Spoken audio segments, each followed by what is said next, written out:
I, Alex, stepped out of my tiny apartment in Midtown, the kind of place where every corner and fire escape felt less like a city and more like a cluttered attic of my own memory. The morning air was sharp, a brittle New York chill that had nothing to do with the actual temperature. Weak, pale sunlight sliced between the canyons of skyscrapers, striping the damp pavement. I took a deep, deliberate breath, trying to anchor myself, but the cold feeling was already sinking in a familiar dread. I knew it in my gut. Today was the day the axis tilted, the blare of a yellow cab horn, the frantic beat of hurried footsteps, the metallic scrape of a coffee cart, the city's perpetual, oblivious soundtrack played on. As if the world hadn't gotten the memo about the emotional hurricane waiting for me. And then, the phone vibrated in my pocket. Emily's text, "We need to talk." My heart instantly turned into a stone sinking in my chest. In our history, those 4 words were never ever followed by anything good. I stopped dead in the flow of pedestrian traffic, struggling to pull the thread of panic back, but the sudden, sharp acceleration of my pulse made the concrete jungle around me seem to wobble. I inhaled a slow count of 4, forcing my legs to move, but every step was weighted down with an exhausting mix of anxiety, fear, and a stupid, tiny spark of hope. I looked around, the wave of commuters head down, earbuds in, clutching their phones, their $6 lattes, their leather briefcases, were all laser-focused on their own agendas. They were racing towards their day, and I was walking through a crowd, utterly alone with the question, what is she going to say? I felt like both the most visible part of this city and completely detached from its orbit. Finally, I reached up, spot, a little old-school espresso joint off 5th Avenue. The inside was a warm, dimly lit refuge. The air smelled of dark roast and old leather, and soft, familiar Miles Davis jazz drifted from the hidden speakers, a complete, ironic contrast to the chaos tearing up my insides. I scanned the room, desperately trying to find some temporary peace in this ritual, this familiar refuge. In a corner booth, Emily was already there. Her eyes met mine a look that was somehow both utterly familiar and suddenly, terrifyingly distant. I pulled out the chair and sank down across from her. The silence between us was heavy, a thick, invisible wall that made me hyper-aware of every nerve ending, every ragged breath. I tried to flash a small, easy smile, but my lip trembled just enough to make me stop. She let out a slow, deliberate sigh, her voice low and guarded. "Alex, we have to talk about that night." The words hit me like a physical blow. My heart went ballistic, a frantic drumming against my ribs. I swallowed hard, trying to wet a throat that felt like sand, and took a deep, shuddering breath. Fear, dread, and that pathetic flicker of hope all twisted into a knot in my stomach. "Be strong, Alex. Be cool," I told myself, but the mantra was drowning in the noise. I started hyper-focusing on the background, on details I'd never noticed before, the way the light caught the steam rising from a customer's cappuccino, the unconscious, rhythmic wiping of the counter by the barista, the slight crack in the marble tabletop. Every detail became razor-sharp, underscoring my own isolated confusion. The light hum of casual chatter from the other tables seemed to push me further away. Emily began to nervously tap her fingernail against the porcelain mug, a tiny, restless rhythm to tell that she was fighting her own internal battle. Part of me wanted to just blurt it out. Why? What happened? But I was paralyzed by the answer. I was terrified of what would shatter next. The moments stretched unbearably thick, and every beat of my heart, every intake of breath, felt amplified. I absorbed my surroundings through the lens of my own dread, the chime of the door opening, the whisper of someone calling a name, the way the low sun caught the auburn highlights in Emily's hair, it all funneled down, pressing me to finally face the truth I'd been dodging for weeks. Outside the window, the traffic roared on, the workers hustled, but I was marooned. The emotional undertow pulled me, confusion, panic, fear, hope, resignation all mixing into a feeling of absolute suffocation. I knew this moment was the pivot point, and I, Alex, had to decide if I would face the music or just run. Emily stared at me, her eyes a chaotic mix of frantic uncertainty and hardened resolve. The distance between us was no longer just a small espresso-stained table. It was a vast, invisible chasm. I wanted to leap across it to confront her, and simultaneously, I wanted to retreat 1,000 miles. I could feel the frantic drum of my heart, the heavy, shallow rhythm of my own breathing, and every minuscule movement she made seemed to choke the air out of the room. She finally spoke, her voice a low, hesitant rumble. "Alex, I know we've been avoiding this for too long. I can't pretend things are fine anymore."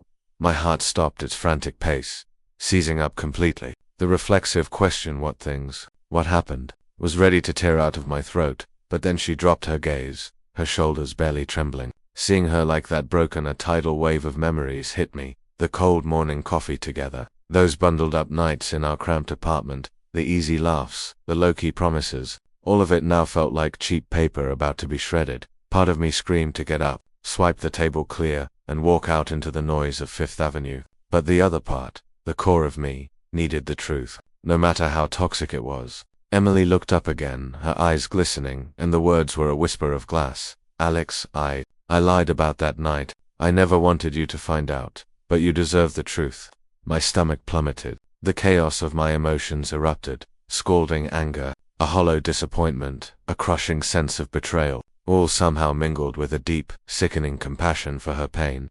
I glanced around the coffee shop again. Everything remained placid, the world outside this booth completely oblivious to the catastrophic damage unfolding. I sucked in a deep, burning breath, trying to steady the violent tremor in my hands and my chest. My heartbeat felt loud, deafening. My breaths were heavy, and every glance from Emily felt like a laser cutting into my deepest vulnerability. She began to tell the story, her voice wavering but determined, the uncomfortable truths I'd always suspected, the actions I'd been blind to, the pathetic reasoning behind her secrecy. Each confession was a fresh knife twist in my guts, but I was rooted to the spot. I had to hear the whole damn thing. I had to understand the scale of it. At times she fell silent, staring at the scarred wooden table, and I could see her own wrestling match with guilt and regret. I wanted to say something to comfort, to lash out, to scream, but I couldn't find the entry point. It was too dense, too messy. The sheer physical tension between us shrank the large cafe down to just two people trapped in a swirling vortex of regret.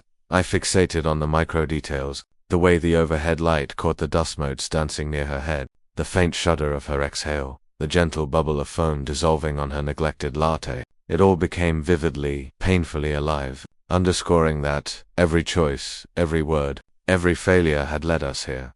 A few more excruciating minutes passed without a single sound from me, only the low, mournful saxophone of the jazz and the clatter of china from the counter. I closed my eyes for a fraction of a second, pulled in a massive lungful of air, and found my anchor. Then, I opened my eyes, locked onto hers, and my voice came out, raw and gravelly. Emily, I need all of it. No filtering, no half measures. She nodded, tears finally pooling in her eyes, and she continued, detailing the events, the decisions, the missteps, the lies of omission. With every piece of the narrative, I felt the conflicting urge to get up and walk away forever, and to reach across the table and pull her close. I realized this wasn't just about our relationship. It was about the fundamental way I would view myself and the world from now on. My emotions were a furious, chaotic blur: anger, affection, disappointment, fear, a glimmer of desperate hope, all swirling together. I had no roadmap for this kind of brutal, necessary honesty. I only knew one thing: this was the point of no return. Every decision, every action, every word spoken from now on would chart the rest of our lives. Emily watched me, her hands clasped tightly on the table, desperately searching my face for a flicker of forgiveness. I felt the profound fragility in her posture, and I had to ask myself, could I navigate this storm, or would I let the wave consume us both? The New York minutes stretched into an eternity. I knew that to move forward, I had to face the truth, no matter how crushing, and in my core, a cold, hard determination ignited. I wouldn't bolt. I would listen, I would understand, and I would make my choice. When Emily finished, a profound silence choked the coffee shop. I looked at her, her eyes glossy with tears, but underscored by that fierce resolve. In that suspended moment, I knew every word, every gesture from this point forward, would not only define our relationship, but permanently alter who I was. My heart hammered out a warning beat. Decision point. I drew in a ragged breath, trying to steady myself, but the chaos inside was a tidal force. I saw flashes of our past, the easy smiles, the late-night arguments, the long, quiet omissions I had conveniently overlooked. Now, they were all fueling a bonfire in my gut. I need space. I finally managed, my voice raw and unsteady. She gave a tiny, painful nod, but her eyes were a mixture of crushing disappointment and desperate pleading. I didn't want to cause her more pain, but I couldn't process this immense emotional breakdown while sitting across from her. The shock was too great for an immediate verdict. I got up, pushing my chair back, and walked out, feeling the cold blast of the city air against my face. Early New York was still a relentless, hurried blur, the roar of traffic, the determined footsteps, the impatient horns echoing off the buildings, but I was utterly alienated. Standing in a world where everything proceeded normally while I fought a raging storm within. I walked the streets, forcing my mind to categorize the damage. I replayed Emily's every word, every detail, every concealed feeling. The truth she had unleashed both gutted me and provided a strange, clinical sense of relief that the lying was over. But I realized that to move on, I had to face this head-on, to look directly at my own feelings and hers. I stopped at a small, unremarkable pocket park, the kind of concrete island where tall, skinny trees cast long shadows. The faint sunlight filtering through the leaves felt like an unwanted spotlight on my thoughts. I sank onto a hard bench, breathing deeply, trying to ground myself with my own pulse and breath. In my mind, Emily flickered, anxious, distraught, but strangely tenacious. I understood that this decision wouldn't just affect us. It was my crucible, the painful truth I had to grow through. Time slipped by. I closed my eyes, trying to impose silence on my mind. I heard the rustle of wind through the branches, the distant, gentle chirping of a bird, the steady tread of remote footsteps. All normal, yet my heart had never felt so violently abnormal. Every beat, every exhale, demanded that I prepare for the confrontation. I stood up, the movement heavy, but inside, a cold resolve was setting. I wasn't going to run. I would listen to the end, understand everything, and make the final decision, no matter how much it cost.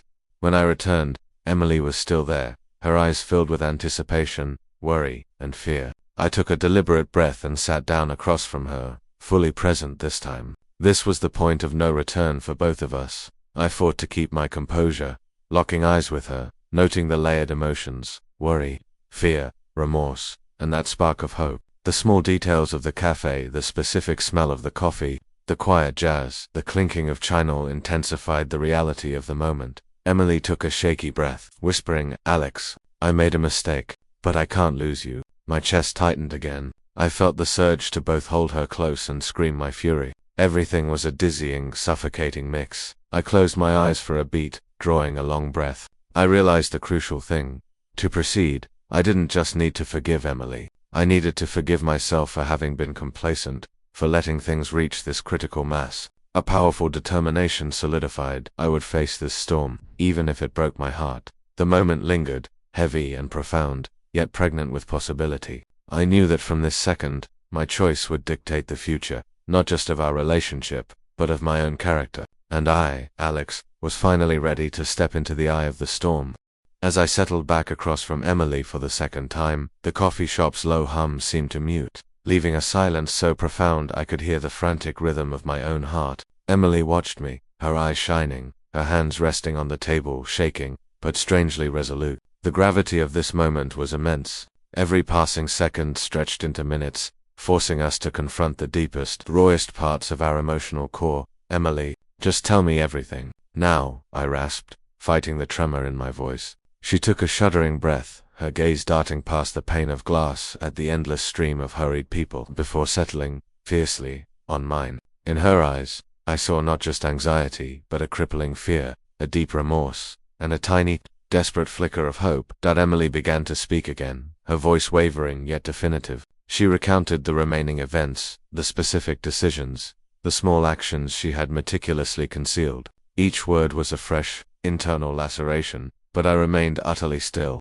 I had to listen. I had to understand. I realized that the truth was often more brutal than the suspicion, and confronting it required an agonizing bravery that in those stretched moments, I wrestled with every possible emotion: white-hot anger, bone-deep disappointment, a crushing pity for her, and utter confusion. I wanted to yell, I wanted to hold her hand, I wanted to smash the table and run all at once, but I did nothing, letting the confessions flow naturally. Refusing to break the tension of this critical juncture, Emily looked up, tears finally overflowing, her voice barely a whisper. "Alex, I was wrong. I don't want to lose you, but I'm terrified it's already too late."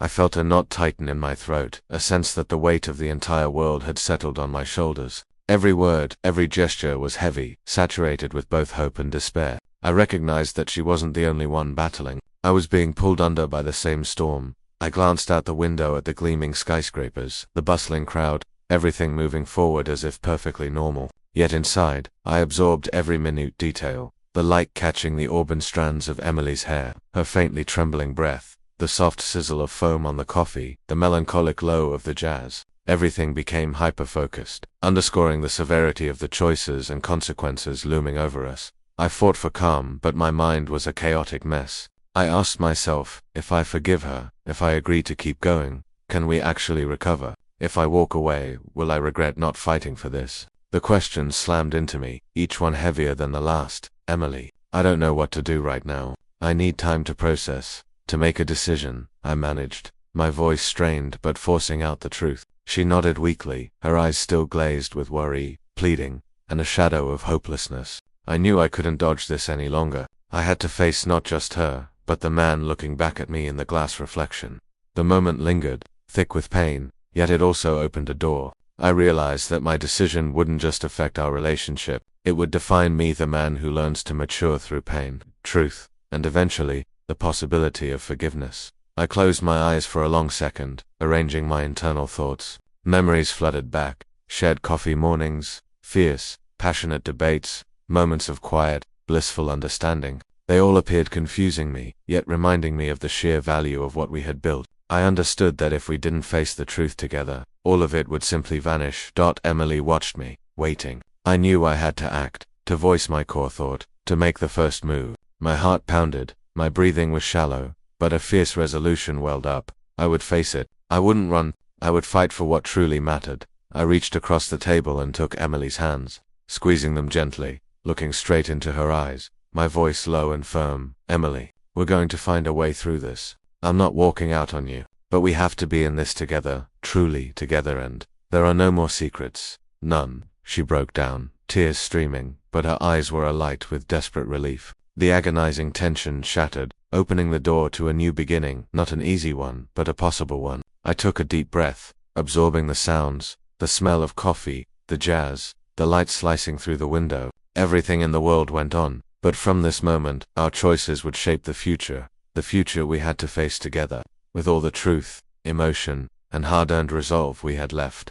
The acute tension in the coffee shop slowly dissipated, yet the echo of every suppressed emotion resonated deep in my chest. Emily and I sat facing each other, hands still tightly gripped across the table, neither of us speaking. Only the low jazz, the faint clatter of china, and the frantic drumming of my heart remained audible. Every second was weighted, forcing us to absorb the reality of our rawest feelings. Emily took a shaky, ragged breath, her voice fragile. Alex, do you have any idea what this has been like for me? I hid it because I was terrified of losing you, but I never imagined it would become this destructive.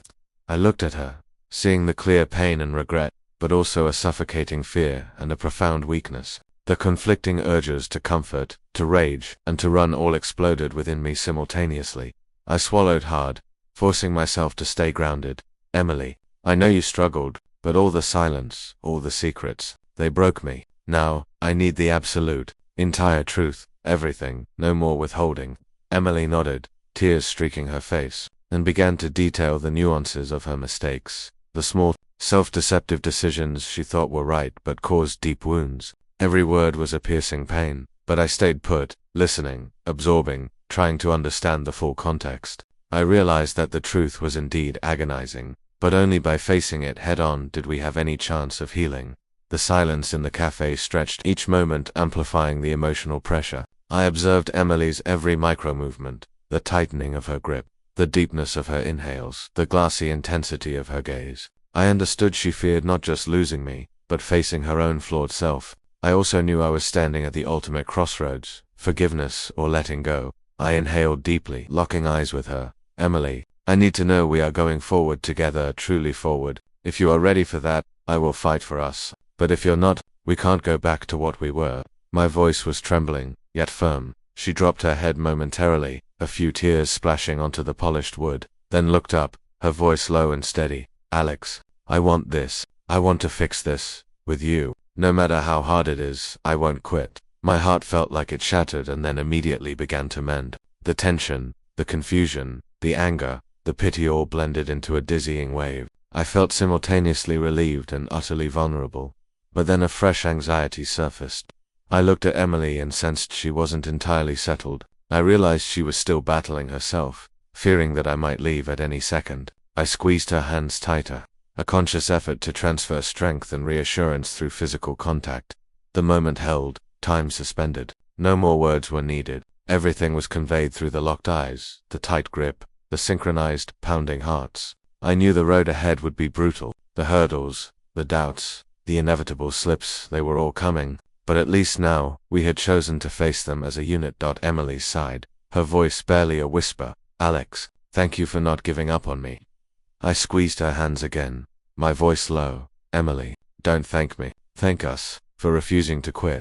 Yet, my mind wouldn't rest. I began to cycle through the past. All the arguments, moments of sudden withdrawal, the times I felt detached and confused without knowing why. All those moments appeared like a slow-motion replay, making me angry, compassionate, and terrified all at once about whether we had enough strength left to overcome it. I recalled our easy coffee mornings, the heated political debates, the moments of comfortable silence. It was all her, and it was all us. I knew that if we didn't confront the whole truth, everything would dissipate, vanishing forever into the noise of the city.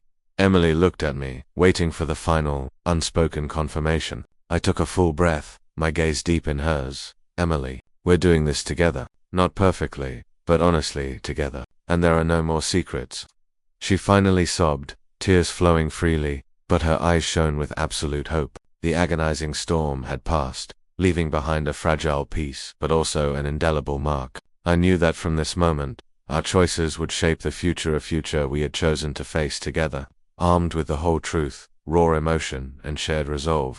The momentary calm in the coffee shop dissolved instantly, replaced by a fresh, bracing wave of tension. I realized that every promise, every commitment made, now had to be validated by real action. No more words, no more tears, no more pleading eyes. This was the crucible where our relationship would either solidify or fracture completely. Emily remained silent for a beat, her hands still locked in mine, her eyes scanning the rush of people outside the window, a world that felt utterly alien to the one we were now constructing. I knew she was debating, did she truly have the courage to trust me completely? Did she have the strength to walk forward knowing the old wounds were still festering? I took a deep breath, my voice low. Emily, it's not just about forgiving or continuing. We have to prove that we can handle anything. Are you ready for that test? She looked at me, the remnants of tears still on her cheeks, but her eyes hardened with resolve. Alex, I am. I want to face this all with you. No matter the pain, no matter the difficulty, I won't back down.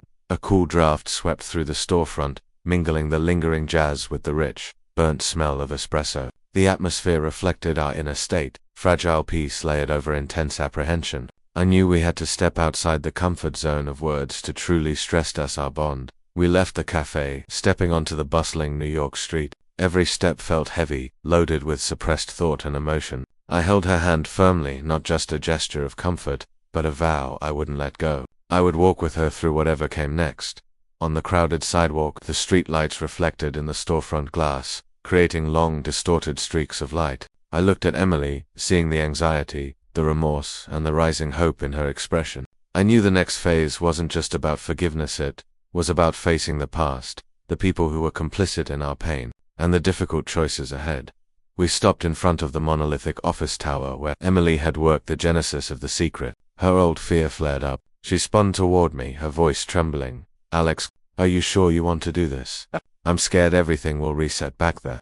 I squeezed her hand tight, my voice steady. Emily, fear is rational, but we can't run from the source. If we're truly going to do this together, we have to face it all. No avoidance, no hiding. She took a massive gulp of air, then nodded once. We walked into the lobby, every step making my heart pound louder. Each movement was a challenge, confronting the memory, the shame, the doubts that had consumed us. Every nerve in my body screamed with tension, yet was anchored by grim determination. As we rode the elevator up, ascending to her old floor, the memories flooded back. The mistakes, the flawed decisions, the colleagues and the setting that had contributed to the pain. We stepped out onto the polished floor, near the anonymous cubicles. Emily lowered her head, her voice raw. Alex, I don't know how you're going to react being here. I held her hand firmly, looking straight into her eyes. Emily, I won't leave you, but we have to face it all, even the ugliest parts. We stood there, suspended between old memories and the fragile present. In that moment, I felt a potent mix of terror and immense power. Terror that we might fail, but power because we were standing together. I knew this was the true climax. where every decision, every emotion, every challenge would determine our future. Emily took a deep, deliberate breath, tears blurring her vision, but her eyes shone with an undeniable resolve. Alex, I'm ready. We'll get through this. I tightened my grip on her hand, my voice rough but firm. Together, we face everything together. We stood in silence, hearing the ambient sounds, the distant hum of computers, the flip of papers, the soft padding of footsteps nearby. Everything seemed flat and unremarkable, yet a storm was raging within each of us. I realized that moving forward required not just promises, it required action. The willingness to face every painful memory, every person involved, and every fear we had ever concealed. In that office's pale, fluorescent light, suspended between memory and present reality, I knew we were finally ready for the ultimate defining moment, the moment that would shape our future, not through words, but through unwavering action, honest hearts, and sheer courage. We stood in the old office space, the pale light filtering through the window, everything around us hushed and still, yet inside both of us, a chaotic storm of suppressed emotion raged. Every breath was tight, every heartbeat a loud, quick drum. I looked at Emily, seeing hope, regret, fear, and sheer determination all fused into a strange, potent strength. Emily took a deep breath, her voice shaky but conclusive. Alex, I'm ready. We aren't backing down. I will face every bit of pain, every piece of the past, just so we can have a real chance. I tightened my grip on her hand, feeling her warmth, the subtle vibration of her earnest heart transferring through our joined palms. I knew this was the moment of truth. Every choice, every action from here would define our future. We began to move through the office corners, where every memory seemed to materialize. Old photos, forgotten documents, little sticky notes, all reminding us of the painful history we had tried to outrun. Emily paused, her voice low. Alex, all these memories, I'm scared they'll hurt you. They'll hurt us. I looked deeply into her eyes, my voice low and steady. Emily, what's done is done. We can't erase it. But if we're ready to face it, we won't let the past dictate our future. We rewrite our story now, with honest actions and an honest heart. She stared at me, her eyes glistening, on the verge of tears. Together we began clearing out the old papers, tidying up the spacer potent, shared symbolism of organizing our lives, of rebuilding our relationship structure. Every small gesture, every action performed became a profound reminder. We were choosing to confront and move forward, abandoning secrecy and fear, stepping out of the building. The bright sunlight hit the bustling New York street. I felt the wind lift Emily's hair, smelled the distant coffee aroma, heard the cars, the footsteps. Everything seemed sharper, witnessing the deep internal shift we had undergone. I pulled Emily close, my voice rough but warm. Emily, we're moving forward, even if the road ahead is a damn obstacle course. I'm not leaving you, she smiled, the last of her tears drying on her cheeks. Alex, I'm not leaving you either. I'm ready to face everything, with you. We held the silence for a moment, letting our heartbeats synchronize with the traffic and the strange, enveloping peace that had settled between us. This moment felt like a period at the end of a chaotic chapter, yet it simultaneously opened a new one, an imperfect relationship. Yes, but an authentic one, brave enough to face every challenge, and filled with a hard-won hope. We were no longer hiding, no longer terrified, only resolved to move forward together. On the busy street, amidst the hurried crowd, Emily and I held hands, walking slowly, deliberately. Every step was a vow. From now on, we would confront everything, together, armed with love, trust, and courage. And in that moment, I understood that love wasn't about avoiding pain, but about facing it, overcoming it, and choosing each other anyway. New York remained loud, relentless, and fast-paced, but we had finally found our own rhythm, the steady beat of two imperfect hearts, walking side by side, utterly complete.